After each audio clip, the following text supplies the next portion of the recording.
Alright guys, a quick one. Here, I'll detail how to fix Discord not open on Android. So if you have this Discord application installed on your Android phone and each time you try to open the Discord app will close automatically, then this is what you simply need to do.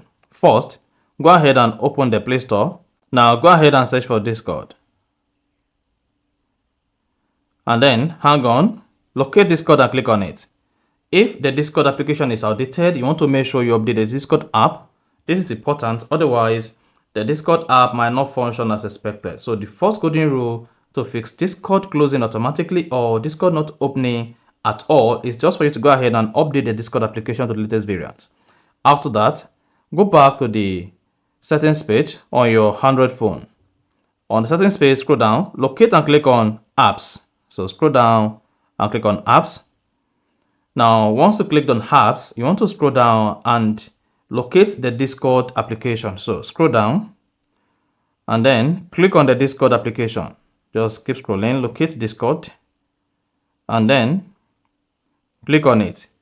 Once you've clicked on it, scroll down, locate and click on storage.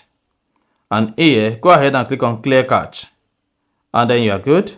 Now you can now go back and open the Discord application on your phone. Then the Discord app should open perfectly. So that is exactly how to fix Discord not opening or Discord closing automatically. If you found this offer informative, please don't forget to like and then subscribe.